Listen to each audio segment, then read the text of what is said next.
Twitch has removed hosting. And everyone's mad. And yet, no one really noticed, or wouldn't have noticed, but I don't know. I would love to know, like, while you run down this topic, I want to put this question to the chat. I would love to know how you used hosting. Tell me how you used hosting in the chat. I'm going to pick some stuff out. Go ahead, run this down. So, they have removed hosting from, the host channel manual action as well as the auto host. That's going to be replaced by just showing suggested channels in the player. And you can actually tweak this a little bit in your channel settings. This is effectively how YouTube works. When your video ends, it'll be like, here's some other videos to watch. It's kind of how it should be. I wanted to like hosting a lot. I actually tried using it a ton in my early Twitch days when I was a full-time streamer for like 6 months. When I was doing that, I tried to use it a lot. I like the concept, and I don't think there was anything wrong with the concept. The problem was that it completely overrode your channel.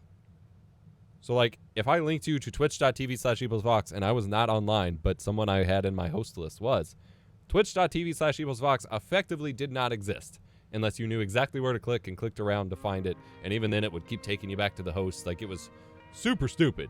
But I love the idea of like building up a stream team or a little like stream community and hosting each other, or like it was rating before rating. Like that's what it was. Like, you would link someone's Twitch channel, send everyone there, and then you'd go offline and it would auto host them. And that was the first form of rating before they added it as a feature. But like, the fact that if I'm not live, I can't link someone to go follow my channel effectively limits the only way you can grow on Twitch, which is sending other people to your Twitch channel. And so, to me, it was always just like really poorly implemented. And it could have been an easy fix. I don't understand why they didn't just fix it. They're kind of taking the Google approach of, we're just going to neglect this feature into the dirt and then remove it because no one uses it anymore, instead of just fixing it. But I honestly can't say that I care that it's gone. Because like we got a couple examples people were calling out here. I would occasionally host another channel to take a short break to deal with family stuff. That's from Ryan Mattinson over on YouTube's chat. We got Turbo on the YouTube chat. I host the show support for my favorite small streamers. Lich over on Twitch brought up a good point. It was often used to host to big events, usually more reliable than doing it through Discord. These are all great points.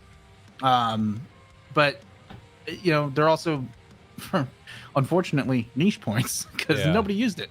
Like, it was a super niche thing there. Something I saw Knackers bring up on Twitter is that some people were saying they used it to watch someone else's stream and then chat in the offline chat on your own chat, which seems like a really counterproductive way to do it. And also, that's what Discord's for. Twitch never really makes it easy to chat in your own offline chat. But also, Twitch made it so repeatedly difficult to access your own chat once you weren't live anymore and host was enabled that was inherently like a flawed way to go. And that's ultimately the problem. Like, even as an end user, if I watch someone's video and they linked me their Twitch and I'm like, I'll go check out their Twitch because I want to like scroll through their VODs or something. Or when I was doing stream reviews and I wanted to review people's streams and I'd click their link to their Twitch channel, knowing they were offline, instead of being presented with the list of their VODs to like scroll through and look at them and figure out who I just clicked a link to. Instead, I'm presented with someone else screaming in my face that I can't get rid of because they're hosting. And I don't want that. No one really wants that on Twitch. That's not the same thing as video recommendations.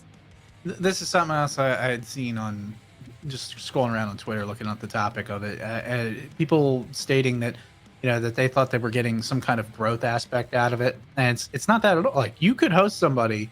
It's not like you host somebody and then search, like, let's say I host Shroud.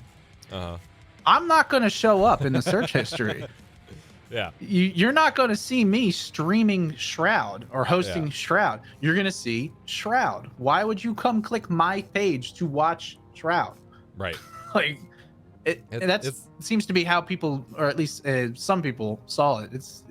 It was just not a very useful version of what rating it currently is. Yeah. Rating is the real way it should be used, or at least the real feature. Yeah, it's like the people who thought you could gift a sub to Shroud and then Shroud would come check out your channel. It's like, hey, what's going? Who gave me a sub to this channel?